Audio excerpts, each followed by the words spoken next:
Welcome into the Ringerverse. This is the Ringers Nexus podcast feed for all things fandom. We are Steve the Architect Ahlman, the builder and taker of things. We are Jomi the Explainer Adeniran. You got questions, he's got answers. We are Old Man Van, he of the receding research and hairline. We are Coke, Baby, Chuck. 24 karat closer. Together we are known as the Midnight Boys.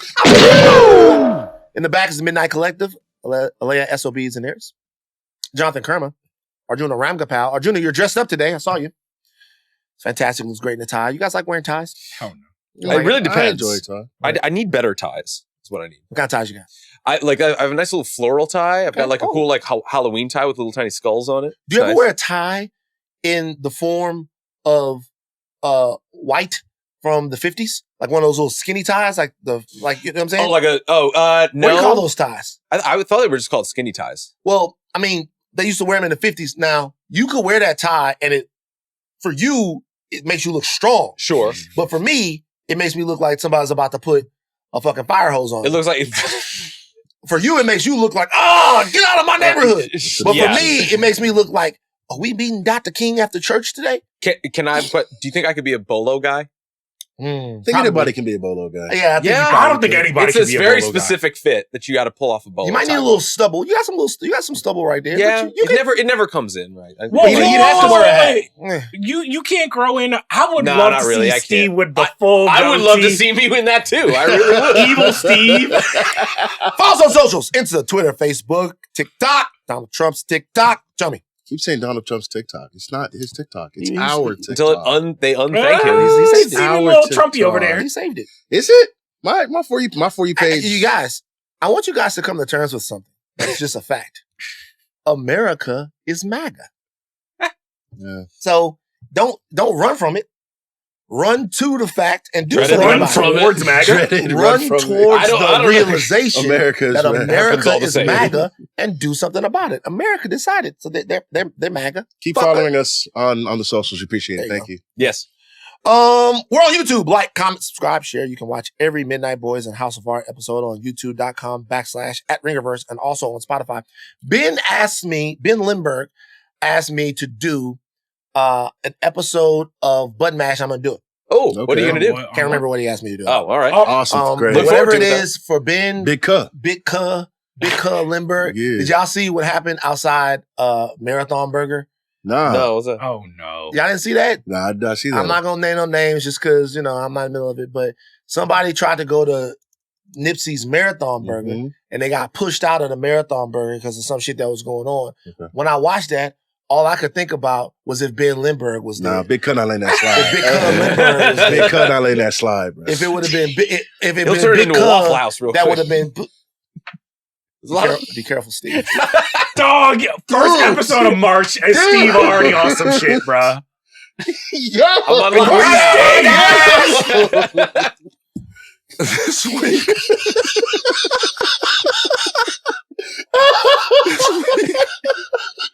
On the Ringerverse feed. Negroes. The verses are not soon with the entire Ringerverse family.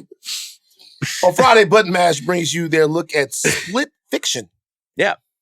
Is that what he asked me to do? No, that's what he asked me to do. Okay, cool. And on the House of R feed, they will bring you their deep dive on the season premiere of Daredevil Born Again. But on today's show, we're going to give you our instant reactions, shooting from the hip, pew, pew, to the season premiere of Daredevil Born Again. Let's get right into it with spoilers. Spoiler warning, should I say, for Daredevil, the MCU, and everything that's related to this title. Steve? We're getting ready to talk about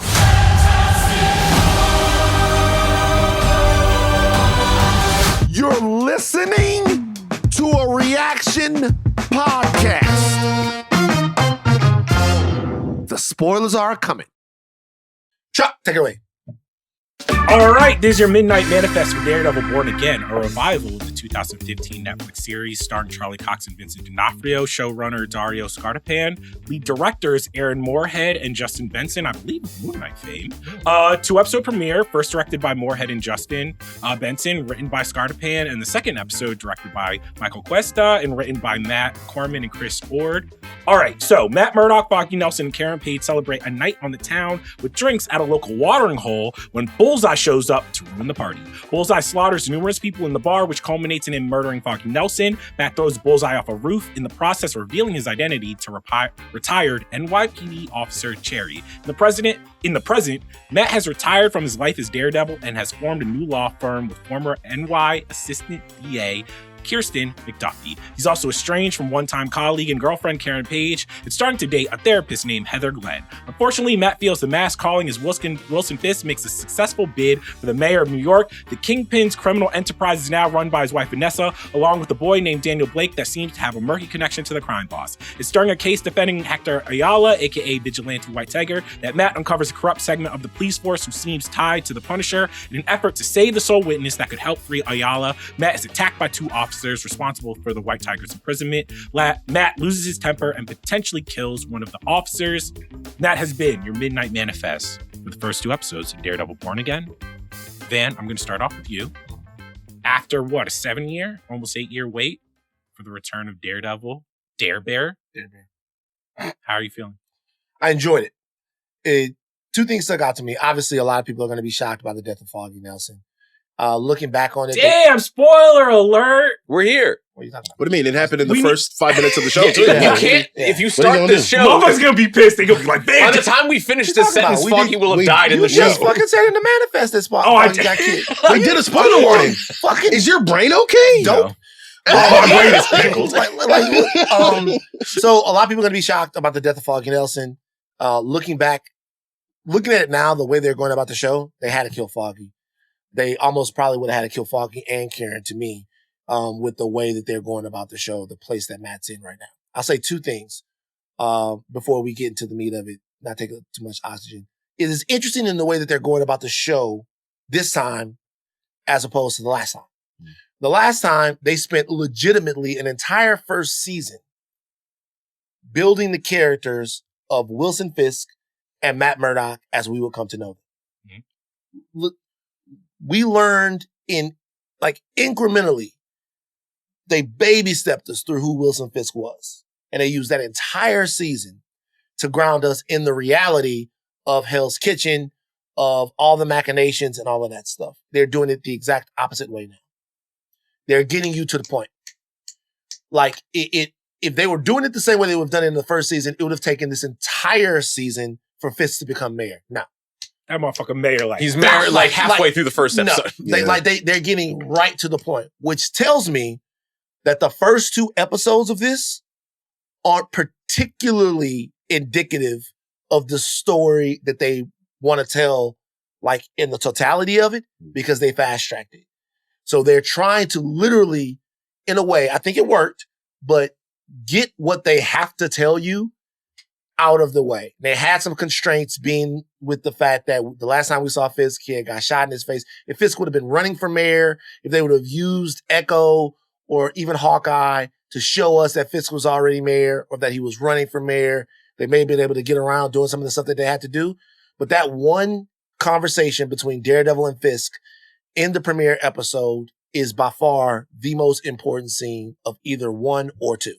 So can I ask you this? Because watching this, I feel like similar to Captain America Brave New World, I could see the seams in terms of just like maybe the show that they wanted to make before they did the pivot and the new show. And when you said like these 2 episodes might not be indicative of what we get, I enjoyed these first 2 episodes, but there was a feeling of them almost having their foot in 2 worlds where it's just like, all right, we're going to give you Foggy and we're going to give you Karen and we're going to give you this feeling of what you know. And then we're going to completely pivot to Matt's new world with Cherry, with McDuffie, the new law firm, everything. Do you feel these first 2 episodes were their way of trying to kind of like massage the material that they kind of had to use, the action set pieces, some of the different things with where they're obviously going? Because to me, the Matt Wilson Fisk conversation, I was like, oh, this is the real show that you guys are trying to make. There's just a lot of like table setting you kind of have to get Of course. out of the way. They first of all, beyond us talking about this right now, these are 2 good episodes of television. And let me tell you what's really, really promising is the second episode doesn't have Daredevil in it. Oh, yeah. And to me, it's slightly stronger than the first one. I like the second episode way better than the really first. good. So the fact that the story that they are building can tread its own water without throwing in your capes and your swinging around and all of that stuff, that bodes well for how we're going to enjoy this show going forward. Yeah. However, to your point, let's start them back off where we left off. Let's talk about this. Let's get them into a world that they remember, and then let's pull them out of that world. Let's shock them out of it. Yeah. Even the familiar, very close in claustrophobic fight. We get another one of those brutal, dark, same way you remembered it from the Netflix thing. Then the death of Foggy just yanks you out of that. And now, after that happens, you're ready for something new. Yeah. Yeah, I think that was the point of the operation. It makes you feel they start off with Nelson, Murdoch, and Paige. You're out there, it's like you're with your friends again, and then blam, guy gets one right through the heart, and it's over. I think the moment though we haven't talked about it yet, is when Matt pushes Bullseye off the roof, right? Like that's the moment I think where it, at least for me, kind of shifted, because I'm not gonna sit here and act like I thought our guy would survive the whole season. Figure like either one of Foggy or Karen would get out of here by the time we're done here. I didn't think it happened this early, but this is not like shocking to me. I think the shocking part was Matt literally like, all right, well, I ain't got nothing else. That was the shocking part? That's actually like it's a very good indication of how this show's going to operate when it comes to Matt's potential arc, because now we understand what the Born Again subtitle is. We're like, we would assume that by the end of the season, he's going to probably become Daredevil in earnest in some form or fashion. I think way before then. Likely that. But it's the fact that he had been away from the Cape for so long because he crossed the line personally, where he attempted to kill Bullseye because he didn't care at that point. The fact that Foggy died and he was just like as careless with Bullseye's life as he would be anybody else, that's the line that actually stopped him from being Daredevil. Not the fact that Foggy died, but because he was willing to kill somebody because that line was crossed for him. With Wilson Fisk now in charge of things, you have two guys that are trying to reconcile their past. It's very interesting. One guy trying to reconcile his past as a criminal, the other trying to reconcile his past as a hero. Mm-hmm. And where those two paths come together, when there are new threats, Muse, who we know is coming, Fisk, who has a specific problem with masks, little Spider-Man Easter egg in there for you guys who like to jerk off to the Easter eggs and everything. But knowing that those two guys are like on a head-on collision, and like which version of them will they be when we get there is pretty interesting already. And they're dropping some hits until when the Punisher will jump into this whole thing. What I think I like the most about, especially these two episodes, because you mentioned the pace of how much table setting is established in the first two episodes. It's a perfect balance of being expository while also informing us a lot about where people are for their characters. Knowing that Matt is not being Daredevil for an entire year and we're just like kind of left with him being at his own devices, starting the law firm, starting to date casually again, starting to kind of figure out what a post-Foggy life is, knowing that Karen's pretty much out of the picture. She's away. She's moved to San Francisco. This kind of a reset on paper when we were like, when we initially heard that Foggy or Karen weren't going to be in this show, we immediately hated it. But under this context, this actually kind of works very well because we actually get to allow space for a new Matt that we can get to learn through the entirety of this season can grow and flourish into a new and interesting story with the idea that the MCU is going to be existing around him. With other catalysts as well. Yes. Yeah. Well, honestly, I think I enjoyed the first two episodes, but I think the tension for me is honestly, I didn't like the beginning. Like, I didn't like how the show started in terms of just like, cause it like throws you in, and that wasn't the difficult part for me. It was almost like they're still working out the kinks of who MCU Daredevil is. I felt like when he was swinging, didn't look kind of great. I think the fight with Bullseye kind of looked a little bit corny. I was just like, this kind of feels a little bit rushed. And even the new law firm was kind of like, it's not the boots on the ground law firm anymore. No, it's in like a loft apartment. Yeah, it's almost, It's in the new girl apartment. It Yeah, almost it is, reminded yeah. me more so of like Daredevil's appearance in She-Hulk than it did the Netflix show. That's your Daredevil. And I mean, it's not entirely that, but I can see it is more than it is. yeah. But Yeah. here's the thing. This is why I would push back a little bit. And then once you start getting those scenes of whether it's like Fisk and Murdoch talking at the diner, or when Matt goes to the apartment and fights the cops, I was just like, I'm still kind of scratching my head because those are the moments I like. Those are the moments that reminded me of the old series, dramatically, thematically, all of these things that kind of got me in there. And it's weird because you already kind of brought it up. I was like, the second episode to me is so much stronger, but Daredevil's not in it. And that's the thing where I think that the show, I'm waiting for it. Because even some of the White Tiger stuff, when he's in the suit, I'm like, That was bad. that, you know? It's tough, but I'm like, I'm compelled by who White Tiger is. No, I'm compelled by the storyline. It's the costume part of it. Yeah. I'm like, So this is my thing, right? About any of these shows, any of them.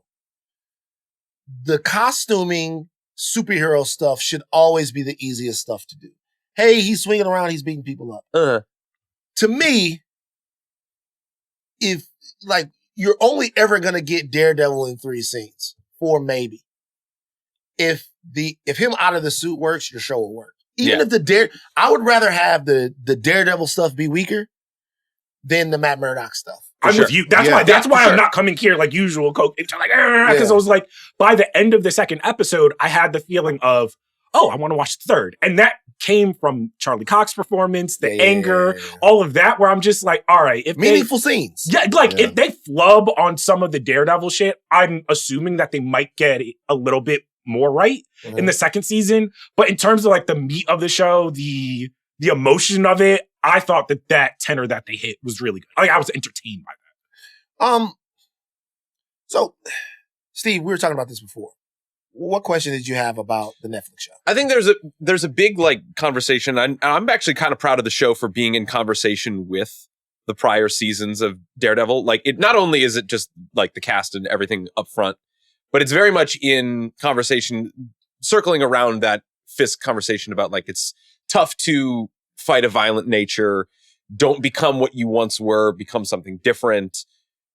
This show is very much aware of the fact that there were 3 seasons of a very well-beloved show that it's not only trying to emulate, but build off of. And my main concern was, okay, well, is a lot of the enjoyment and like substance that you're going to get out of this show required viewing for those previous 3 seasons? And I'm still kind of struggling with that because I can't erase those 3 seasons from my mind, but like, I can't imagine a world where I came to this show cold and enjoyed these first 2 episodes as much as I did. Yeah. I mean, yes, because it doesn't work. And then we talked about this before. It doesn't work if you like, man, I can't wait to watch Daredevil for the first time, Daredevil Born Again, bet. And then Foggy dies. You're like, who is he? Why does this matter? But who's that's the guy shooting him? Like, I understand why if you came in blind, you wouldn't get the same fulfillment as people who have watched the first 3 seasons. But I don't think if you watch Daredevil on Netflix once, I think you're straight. Well, I think fine. the funny thing about the show is Foggy and Co are trying to have their cake and eat it too, where they're trying to basically be like, no, the other show happened. Here, we're going to give you a little Foggy. We're going to give you a little Karen. And then very quickly, all of Matt's supporting cast is, besides Kingpin, is gone. just fucking gone. Like, and they give you the teasers for like, oh, Kingpin did show up in Hawkeye, did show up in Echo, but it's like 1-2 Heard fast you got shot in the sentences, face. and then they're like, all right, we on to some new shit. And I do think that I get why they did it. At least in the pilot episode, I was a little bit like, who the fuck is all these motherfuckers? I don't care about that. Well, bring my people. I was like, why are we listening to this cop and a retiree? Yeah, I was like, who are you? Well, I mean, it paid off because like Cherry's important to the operation. But yeah, at first I'm like, who's that? What's going on? I don't know either of these 2 people. I know Foggy, he was talking to McDuffie. I get that. He was trying to spit his game, do his thing. Who are these 2 people? Why do I care about what they're up to? The whole thing. Can I ask a question about that? I get it. I understand the sentiment, but in the pilot of a show, don't you expect to meet new characters? No, it's very true. And this is coming from the bias of us loving those first 3 seasons. Be like, okay, we want Foggy and Karen and Matt. And that's just gonna be the show. But then we're like already getting introduced to these new things that are like, oh, well, we don't know who this is. What are we? And it makes sense. But is this, and this is the thing that I think the show doesn't know yet. Is this a continuing series of the Daredevil adventures? Or is this like, because it seems like at some points they designed this show to be like, this is kind of the Daredevil we remember, but this is our MCU Daredevil. Let's go. And then they kind of backtracked a little bit. And I think those tensions to me are they want to satisfy the old fan base, but also satisfy people who are just like, oh, Daredevil, like cool, new people, whatever. Like, forget about the past. I think they're trying to make their initial idea was to flush their old show. Yeah. And we didn't like that. Right. And the reason why we didn't like the idea of flushing the old show is because it's an odd idea to bring back the same actor and then the same villain and then flush the old show. Mm-hmm. It just doesn't make a shit ton of sense. It's one of those things that to me is indicative of the creative issue that Marvel was having. Right. Because who would say do that? That's half-stepping to the nth degree. Mm-hmm. If you're going to bring Daredevil back, then bring Daredevil back. If you're going to do more Daredevil stuff in a new world with new stuff, then do new stuff. Mm-hmm. But you can't bring the same actor back and then just tell a whole new... It's confusing to the audience. It unnecessarily complicates things. It makes no sense to do it that way. Yeah. It's dumb. And that's the biggest thing where I'm like, okay, what really do we need to know for a good Daredevil show to actually honestly, we know all we need to know. And we do. It's like, okay, that was my point. His friend was killed. Capped. Yeah. Karen moved. Fucking move on. Yeah, that's it. Like it's cool. Now, you got a little bit of work to do with your new Kingpin, your differences. He's lost weight. More muscle mass. Atkins diet.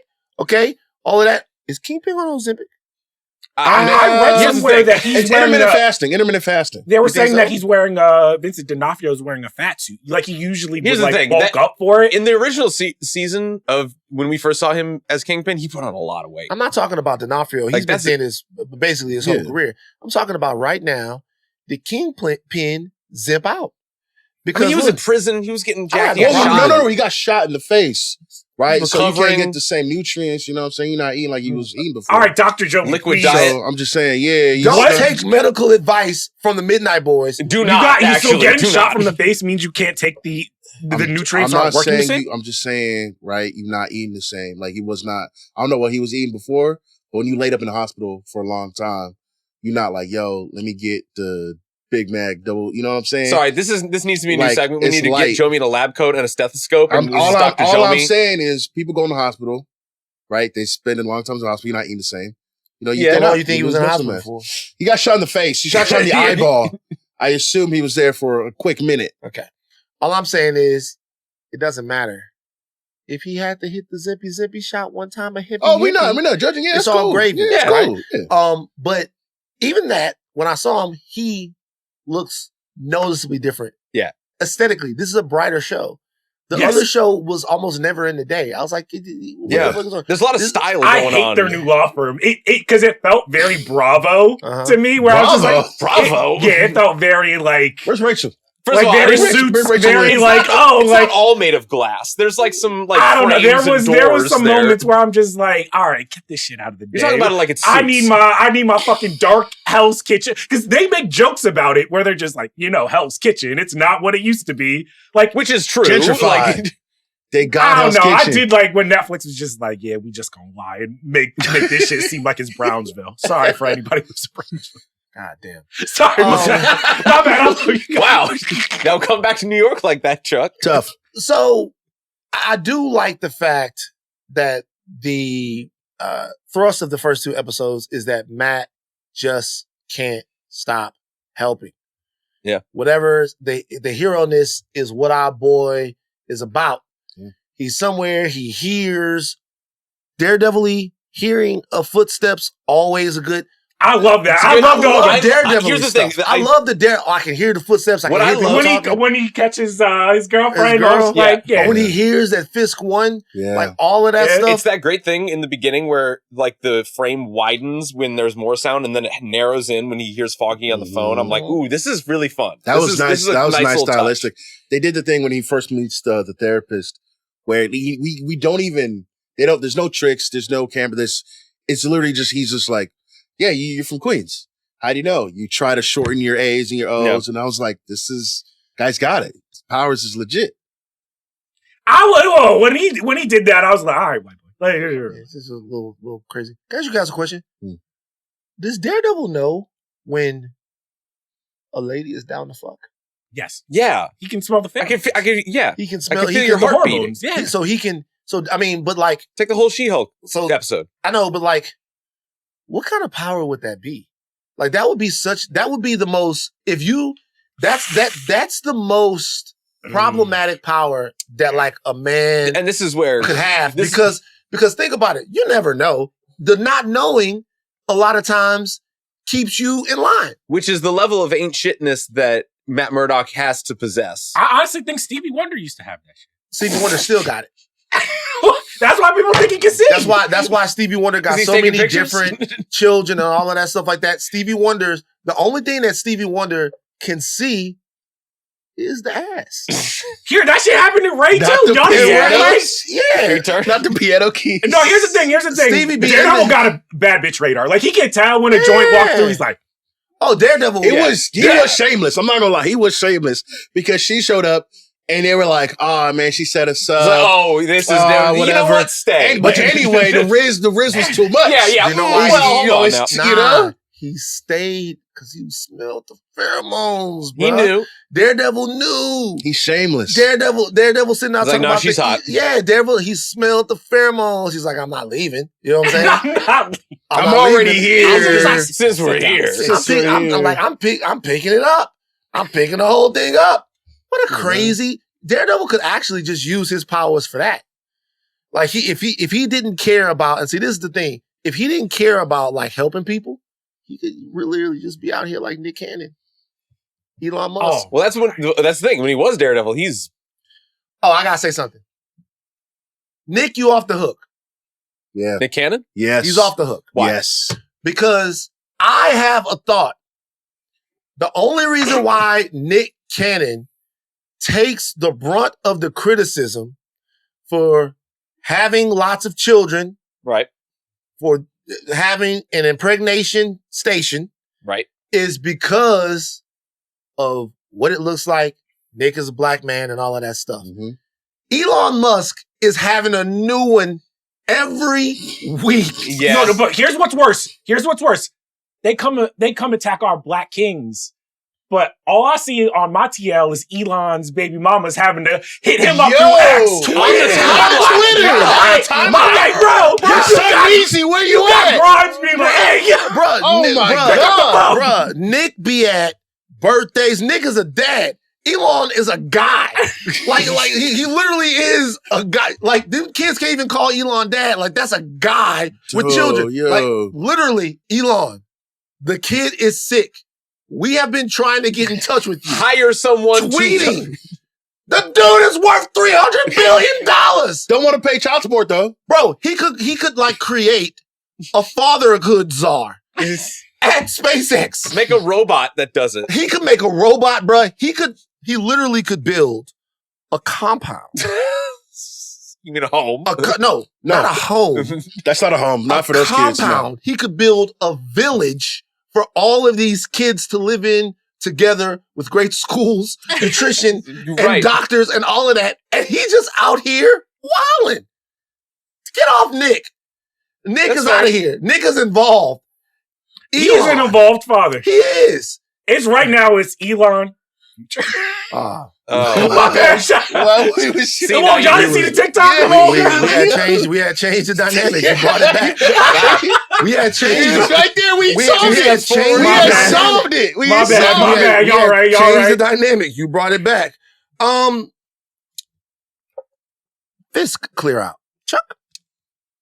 Honestly, I've been on record saying it's not my favorite performance, but once again, when I think about why I enjoyed these first 2 episodes, I do think it is a level of like, just, I don't know, just they're bringing it. I think Charlie Cox, Vincent D'Onofrio, any single time old elements of the show popped up, I'm like, when they were in the diner scene, I think it is one of, if not the best scenes in a Disney Plus show I've seen. I was just all right, this is electric. This is so what you aware of what we know and love, and to know what its actors are good at operating at. It's also the superhero thing that Nothing. Go ahead. I interrupted again. I got too excited. I do it. What'd you guys say? I'm Steve. I'm fine. I get too excited. I cannot remain silent. Can we be serious? I'm just I do it. I know I do. It was him. Also, all right, getting back on track, I will say my favorite superhero trope. Why do you like this, man? Can we please? I don't. I'm sorry. Can we bond, please? What Steve just did was so What, when I said I got too excited? Guys, I'm sorry. Apologize. Guys, I'm being mean about it. we have I'm another excited. podcast to record after so this. sincere, bro. Oh my god. It was so sincere. Go ahead. My bad. I'm fucking around. Go ahead. All I was saying is my favorite superhero trope in anything. Batman and Joker have it. Daredevil and Kingpin have it. Where it's just like, I don't know what it is about certain characters, but like Kingpin even says something to the effect of like, these guys are addicted to their dynamic, to each other, their worldviews. There was this chemistry between them where it's like, they need each other almost to survive. And I'm just like, once the show got that nugget of their relationship right, I'm like, all right, they can fuck up this, that, and the third, but if that's the kernel that you're always going to be returning to. He says it. He says, I'm happy. It's not unpleasant to see you. Like, I miss this. Yeah. Like, you know what I mean? It's not unpleasant to see you. I love that scene. Had they had a scene like that, particularly in the past where things were almost jovial? It's not jovial. It's like they're both at like a stalemate where they're like, all right, well, you might try to fuck over the city. I'm not going to try to be Daredevil again. It's this like Mexican standoff where they're like, okay, nobody's going to make a move, so I guess just watch it. Well, it's really like, I don't trust you, you don't trust me, but at this particular moment, neither of us like need to fight each other. So as long as we can keep that, It's like, watch straight, it now. we'll be good. But then even at the end, it's kind of like, you step out of line, big dog, I'm gonna be there. And he's like, if you put on that mask again, I'm gonna be there. So just know, next time either one of us think We're there for each other. That's kind of like that, we might right? kiss a little bit. It's I kinda don't like- know. It's like it's a really funny dynamic. You mentioned it, like Joker, Batman, and the Lego Batman movie. They flip it instead of like it's like they want to be Nemesis so bad. Joker wants to be Batman's Nemesis so bad, right? And they have this. They play it almost like romantic, Yeah. right? It's like, I hate you. Oh, instead of saying I love Are you I fighting hate other you. people on the side? Exactly, Yeah. right? And this is like this dynamic in this show. What are you laughing about? Bro, Lego Batman is so stupid, bro. It's love so that great. shit, bro. I love that shit. You didn't Remember- like it? I love it. Remember when Batman was eating lobster thermidor? Yeah, he's like, no, and he's watching the video. He's just Bro, like, Lego he's watching Batman Cherry is Maguire. stupid, So bro. funny. Like, it's so like I laugh my fucking It's head off. got the funniest joke in Batman history, at least to me, where he's like, the kids at the orphanage call me Dick. That's very rude of him to say that. It's really funny. Also, this is a nitpick, but when the kids started spray painting Wilson Fisk fucking faces on buildings right. and shit, I'm like, all right, that's like motherfuckers like spray painting Eric Adams on buildings. We're- and shit. we're- Like, what I are Okay, think we so we're doing? that was too- the thing I was weirded about because I'm not from New York. I'm not going to claim New York in any sense of the matter. But I don't know. The mayors, y'all don't really like y'all mayors out there like that. You know, de Blasio. I'm not, nobody spray painting Bill de Blasio. Yeah, that's what I'm on saying. shit. Like, Like, it's not really. we're getting real Trumpy with this kind of representation of Fisk. Well, we got the fiscal fix-it hat. Ugh, We got people yeah, cheering well, on the streets. Well, I mean, look, And the I'm comic, like, comic books always beat the world to that stuff. yeah. they do. And I'm curious as to how, like, it feels a little on the nose. I mean, look, I'm not mad about it. I just think it's more like it's very aware. Totally get you. Only thing I'm saying is like it does have a reference point in a comic book. You know, Luther, all of that stuff. These guys, I always like commentary on gentlemen that exist as shady businessmen, like guys like Joker and fucking the Riddler, you know, notwithstanding, guys who exist, who have a public face, being able to launder that public face and achieve like mainstream success because it happens so often. It doesn't happen in the glitzy roles all the time, like mayor or like president, but people that have military scandals or people that are involved in all kinds of stuff like that, they get recycled and given to the public as public servants so often that it almost is cool. It's almost like only the comic book reader knows what a bastard Lex Luthor is. It's almost like only the people that are watching what's happening between Daredevil and Wilson Fisk actually know the degree to which Wilson Fisk is an asshole. Mm-hmm. And it makes us more intimate with our hero and it puts the person walking around Hell's Kitchen a little bit more. They don't even know what they're doing. I mean, even his girlfriend is kind of just like, bro, she's back. It's like, why do you love Wilson Fisk so much? To be fair, that's some shit that would happen in the real world when you like dating someone who's really into politics. You're like, what are you at AOC? What's this AOC shit you got going on? It's like he's just mayor. That's it. This is Vanessa. Interesting. She my queen. Vanessa. Rule my regime. So Queen Fisk comes into Vanessa running a Five Families meeting. Mm-hmm. It looks as if the Five Families are at odds with each other, but she was able to squash it pretty easily. So they do a good job in that scene of showing that she has control over them. Mm-hmm. He walks in. They get up and they leave. What's the dynamic? What's happening? So she kind of says basically like, I don't know, I remember what she says, but it was something to the effect of like, why'd you low bro me? I have it under control because it seems like when he was in prison, Vanessa almost has the entire underworld at a calm standstill. They're all making money. And I think when Wilson walks through, it's him saying like the quiet part out loud is, no, you're great at your job. You're great at managing my empire. But the reason that everyone's listening to you is because they feared me. She wasn't running things on his behalf.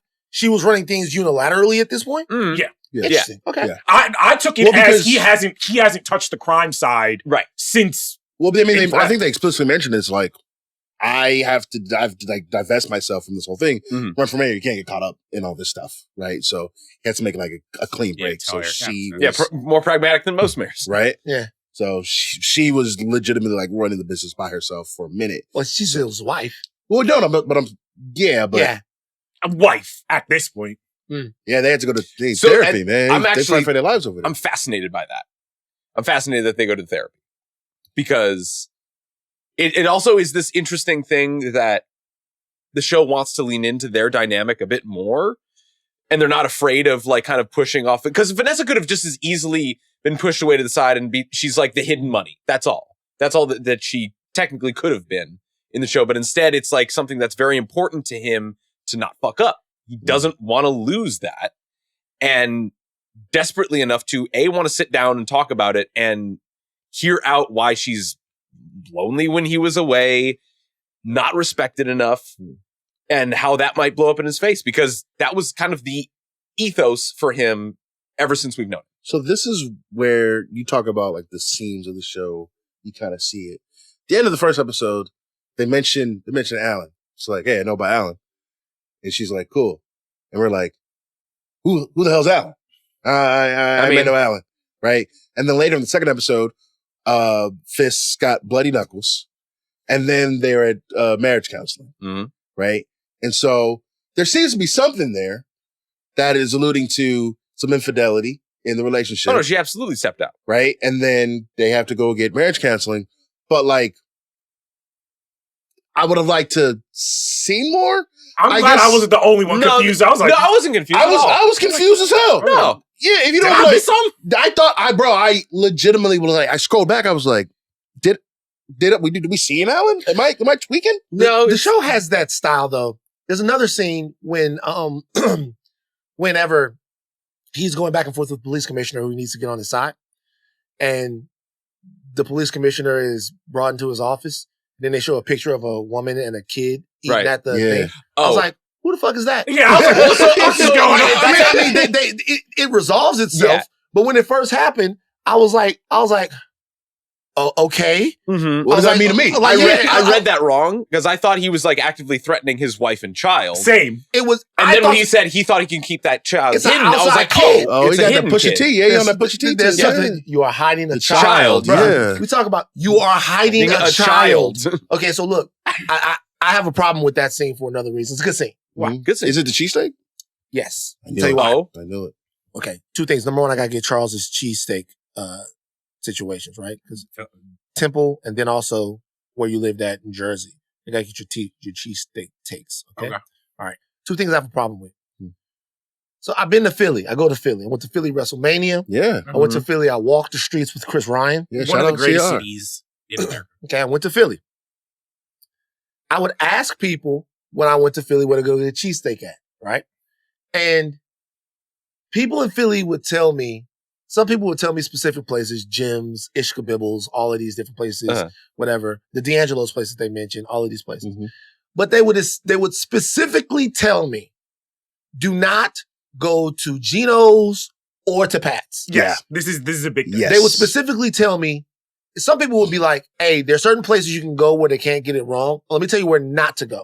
Yeah. So when I watch the show and then they mention Geno's, it makes it feel, when shows do stuff like that, it is so weird. It makes it feel like the writer's not really locked in. No, but actually, flip that around. Maybe that's the Wilson Fisk, New York born and raised. I'm actively insulting you by saying, no, this of course is the good one. The known bad one. Also, I will have to say, as someone who, I don't enjoy cheesesteaks as a sandwich. Jesus Christ, I knew it.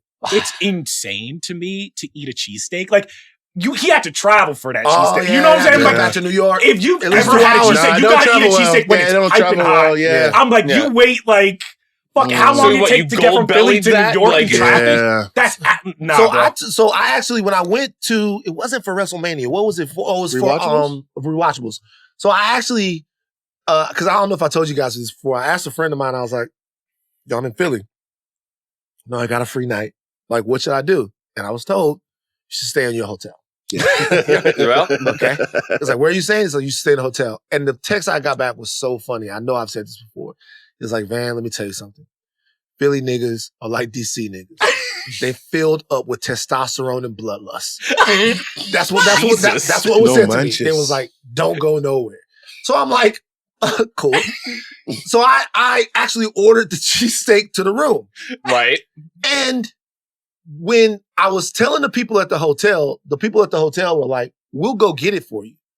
We'll send a messenger out. We'll send somebody to go get the cheesesteak for you. 5-star service. But they were like, don't order the cheesesteak and have them come and here. Have Uber Eats bring it because it's not going to be a good experience. And I was like, nah, I just did that. The woman at reception got mad at me. Oh, yeah. She was like, I'm telling you, it's not going to be good. Now I'll send somebody up there to get the cheesesteak. It's still not the best that way, but it'll be back. I'm like, and then I'm like, I'll just get it for Uber Eats. Not gonna have the best cheesesteak experience. Okay, bye. Wow. And so motherfuckers get really weird about that cheesesteak. Also, here's the thing. Your friend really did love you. Because I will say, when my cousins dropped me off for the first, I was staying off campus at Temple. They looked around. They was like, hey, y'all, man, good luck. I'll put my head down on the pillow. All I hear is, man, shout out to Philly. I love Philly. I got love for Philly, but here's the thing. I got used to, you know how sometimes were those fireworks or gunshots? I'm like, it don't even matter, man. Bruh, when somebody might have got shot. When I walked around in the day in Philly, when I walked around in the day, I felt nothing but love. Yes. Dudes was riding around on their little shits, like, hey, Kanye. I'm like, no, I'm not Kanye. No, I know.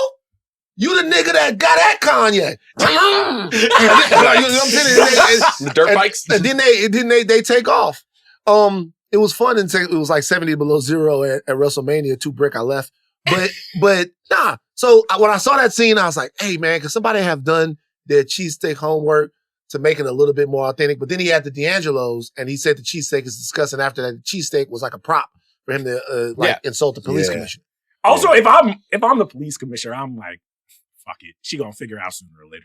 I messed with the police commissioner, man. He was standing on business. He went to the funeral. Until he wasn't. And he was, hey, listen, you got to make concessions. You know what I mean? You get caught up. You want to get caught up with an extra so that's all I got to do. It's all sweet and good until like you show up with the photos. Like, yeah, you are hiding a child, my man. Put you on blast. It's not really going to Wait, slide. isn't the Kingpin also hiding a child or finally discuss? Like, I'm guessing Kingpin hides children a bit better than most. And he's the guy, whatchamacallit, Daniel Blake? Daniel, that's not his son. Talking about Gandolfini's kid? Yeah. He's playing that part? I don't think so. I don't think so. Is it? I don't think so. I don't think it would be. It's good, though. Yeah, it's good. Like some of the new characters, let's talk about them. You have the niece BB? of Ben Eric, BB. Uh-huh. You have Michael Gandolfini's character is named Daniel Blake. Mm-hmm. So they're introducing some people that kind of sort of remind me of characters that we met, and you don't like them. No, it's not nothing against the performance or whatever. Sometimes, like, it does give me, like, diet version of the Netflix show. That's what I'm saying. Which is, like, and that's nothing. I feel like it's more so, they were kind of telling us this whole time, they're just like, yeah, we have to go back to the drawing board. This is going to be the Netflix show. This is going to be the Netflix show. They get Foggy up out there. They get Karen out of there. And it's like, I don't think it's fair for me to even, like, say anything bad about the actors yet, because it's like, I'm comparing them to people who had 3 seasons to develop their arcs versus now where it's like, oh, Yurik's niece. I'm like, of course she's not going to be Yurik. But like, they should have never killed him. They should have never killed that. They shouldn't. It was a fake. Tough. It was, but Yeah, it it was. was But once again, it did set the stakes for the show. Which next topic, the killing of Foggy did, kind of did here. Now let me tell you something real quick. Let me ask you this. This is going to be very controversial in my opinion. The decision to kill Foggy Nelson. Okay. Don't tell me that you agree with the decision because I'm so anti-killing Foggy. I'm agnostic. Agnostic. I thought I would care more. Yeah. I love Foggy's character, and I cannot imagine. He essentially acts as Matt's sounding board, His conscience, his conscience, his humanity. I couldn't have imagined an era or a version of the show without Foggy till it happened. Well, here's my thing. I don't mind his disappearance until we get some of the courtroom shit.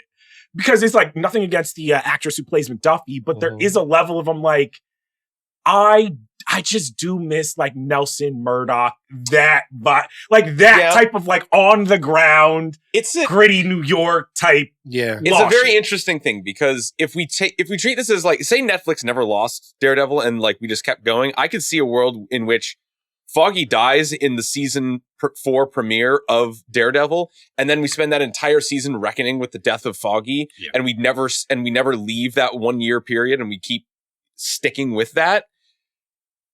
But as a template to start a new thing, I think it's kind of perfect because people can get upset with the carelessness with which they just dispatched of Foggy and didn't really like send him off or feel too bad for him in a way or give it a year time jump. All of those things can upset a fan who just was off of the heels of a 3-season watch with this character. But as a setup for a thing that is nearly 10 years after the fact, I think it's kind of a great table setting for something to reset the character as we know it and give him a new set of stakes and circumstances. I think that's the reason they do it in the first 5 minutes. Versus right. And you have to do it immediately. Then. Right. You have to do it immediately. That way you can, all right, we're done with that. That's over.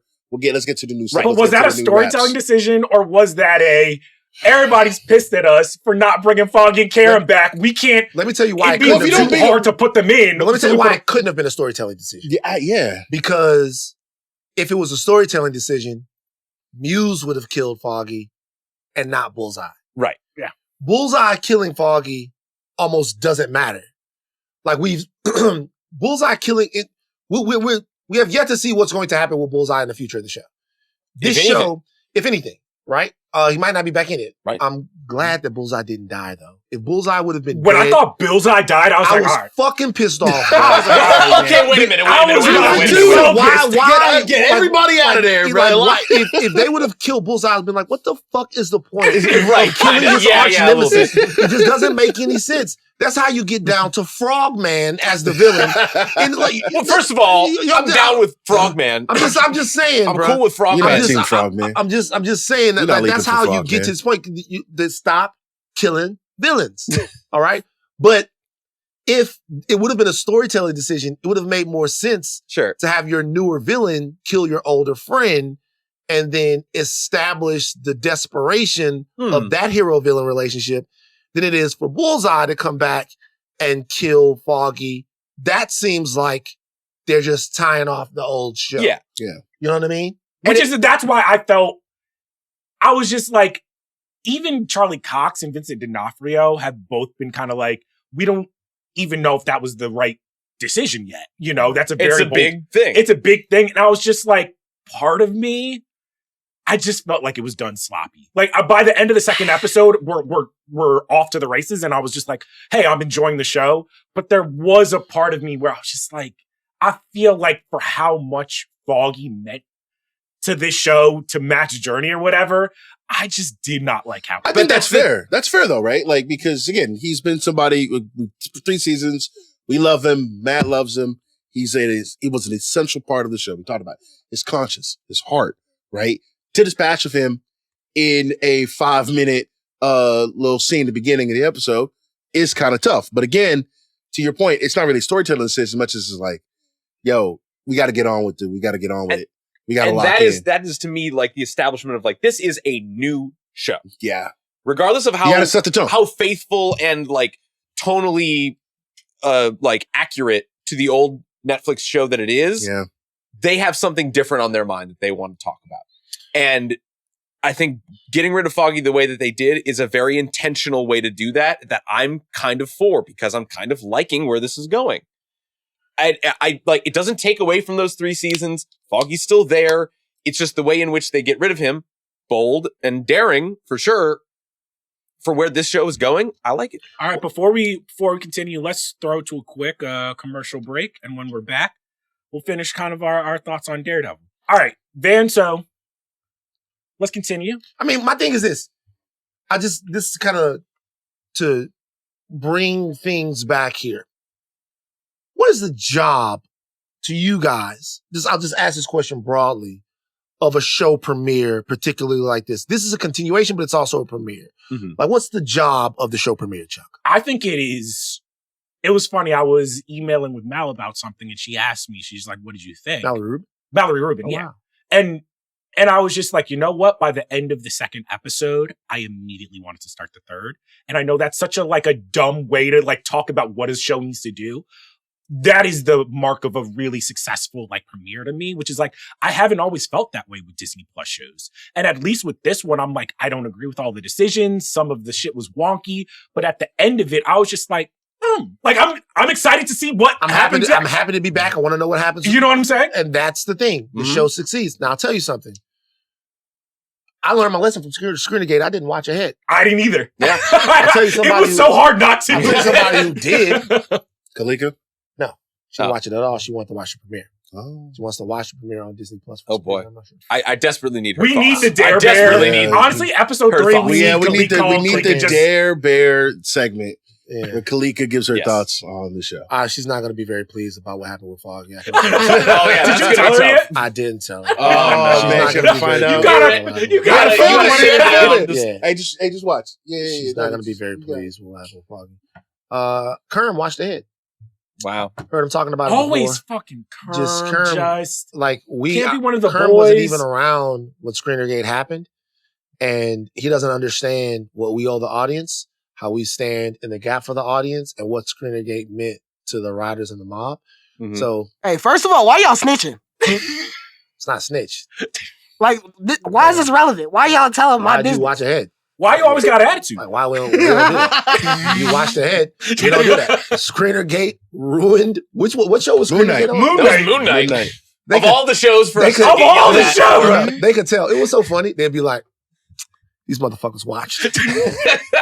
There was so many different. Hey, these motherfuckers. But watched. you want to know what I will say in retrospect? What? That's how you could tell motherfuckers cared. Because That's it's how just like, we want to watch this shit with y'all. Yeah, like these motherfuckers watched, man. It's like different. Can anybody else tell that these guys have watched the whole fucking show? I think somebody said it though. I think somebody was like, I might have said it's it. clearly You might have said it. unavoidable. You No, I watched watched the all show. I think that people snuffed it out before we said it, or no. No, I think said Charles something said to he the effect. watched.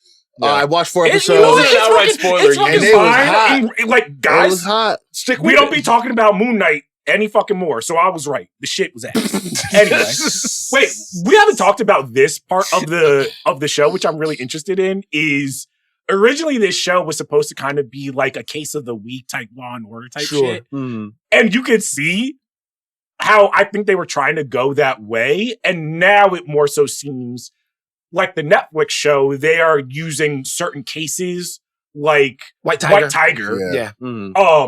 As kind of like a thematic element to talk about vigilantism, all that shit. Yeah. How'd you feel like the White Tiger of it all worked here? Because I'm like, with the White Tiger case, essentially what happens is that I believe his name is Hector. Hector Ayala goes down into the subway. He sees 2 men beating up on a civilian. He breaks it up, and one of the officers ends up dying. We realize that they work for the NYPD.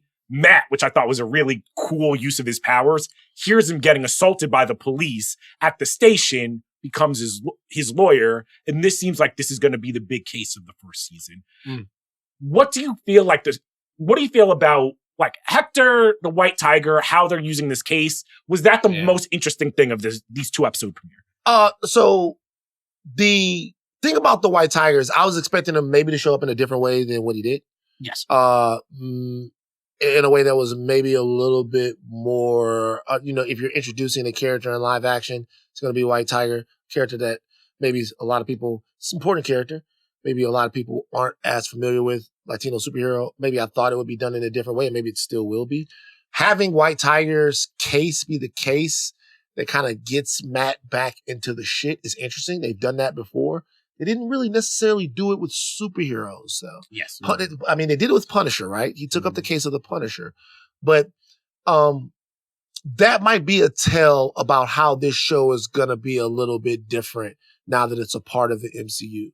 Maybe we'll see more guys and things will be more involved in a way with lore that undergirds the do you guys, universe. but do you guys think, because to your point, I was like, am I missing a scene? Because the only time we really see White Tiger is in like this like grainy bodega video, and they talk about his powers, but we never like see White Tiger really being White Tiger. He talked about his mystical amulet that gave him powers. I don't have my white clothing or my amulet. Well, the amulet for White Tiger that he has to have. By the way, he said it as if he wasn't armed during an altercation, where it's just like, no, I don't even have my amulet. When you first see the fight and you know that, and by the way, rest in peace to the gentleman who plays White Tiger. He's passed on. I think he passed away of cancer. Yeah.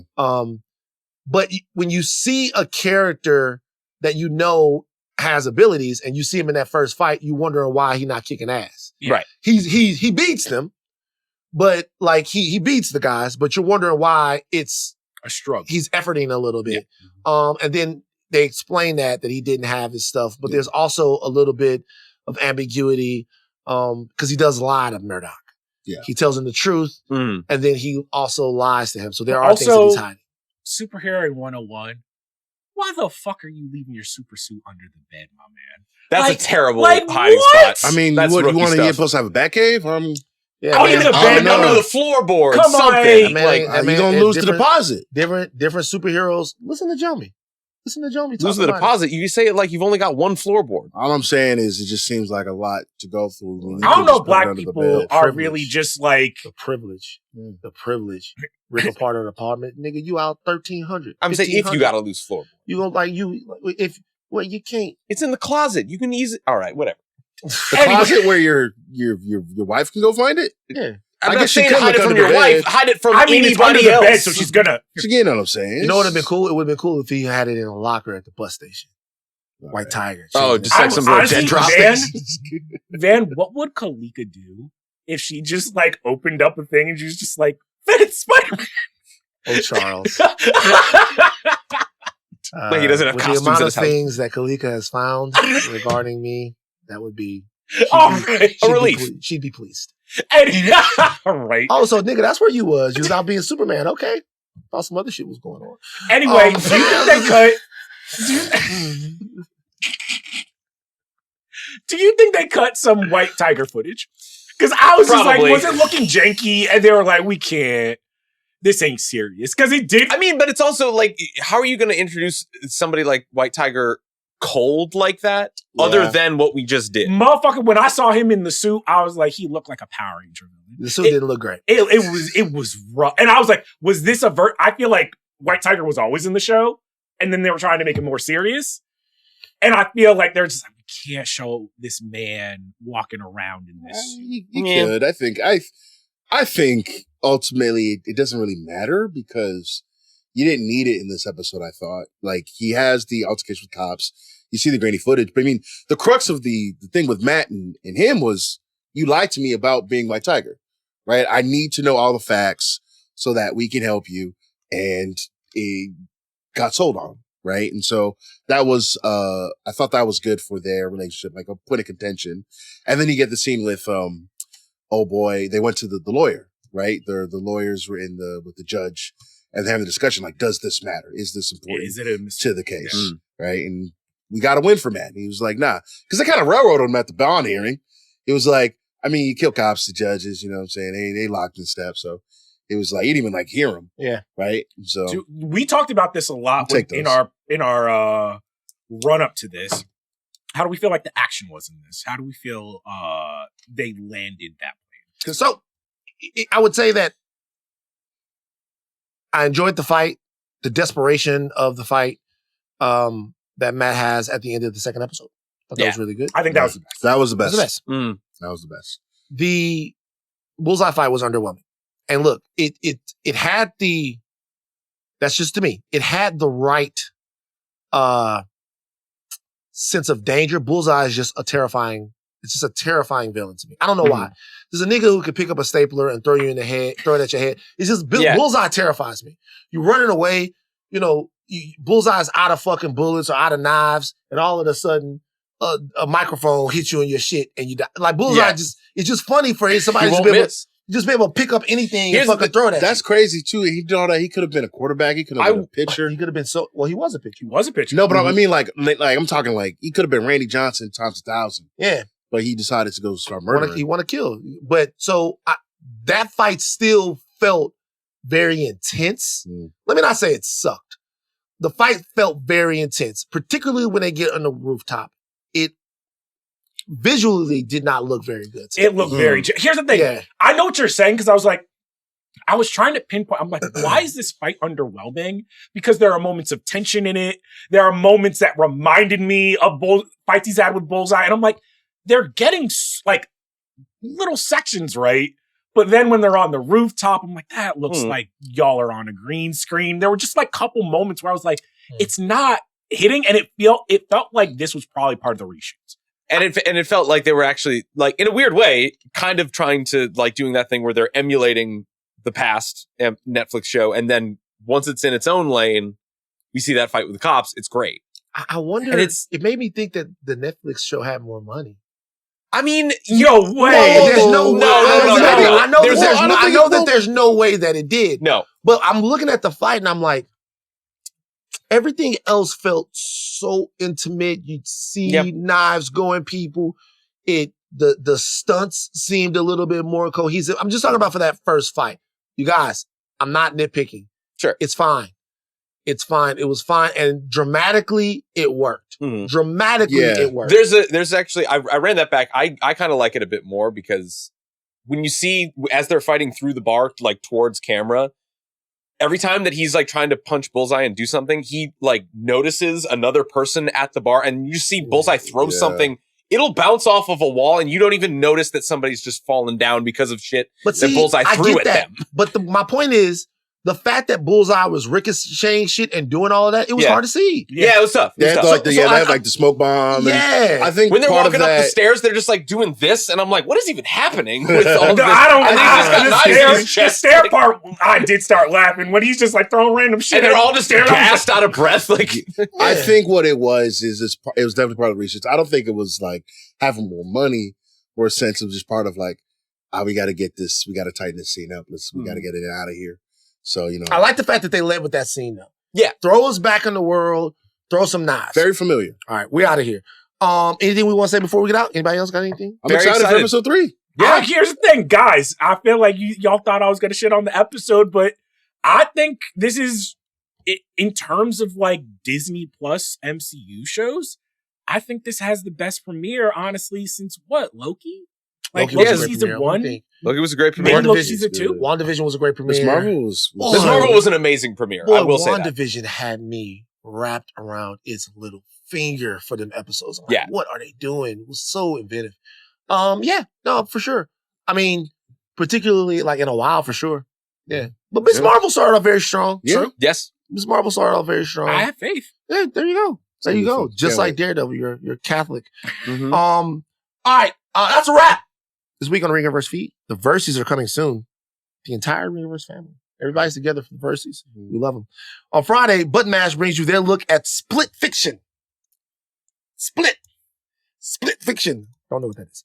And Steve, tell us, what is Split Fiction? It's a like a 2-player couch co-op game where you play as these two people that are in this like storytelling narrative simulation, and they got to like get out of it together. It's like It Takes Two. Yes, or, it's like It Takes Two or No Way Out. Yeah, No Way Out. Interesting.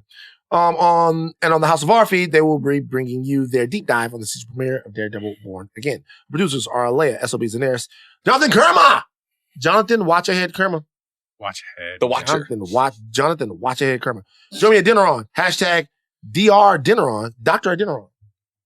Not Dominican DR Republic. Adeniran is crazy. Adeniran is What you nuts. going? What's going Oh, on? it's down going in to DR? Crazy, yo. Jomi, are you a passport bro? He definitely is. Jomi, you a passport bro? I like can see being. you. I like being at the crib, man. I like being at That's what home. He's a passport bros homebody. say. That's what they would say. No, what? I'm gonna see Jomi making a TikTok that says 5 ways that women in the DR are better than Americans. No, Let's do man. it. Nah, No, don't do no. that. Don't do that.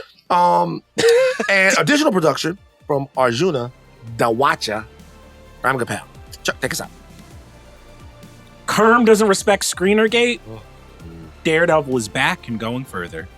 And if you're hungry in the city, make sure you catch Ben at Marathon Burger.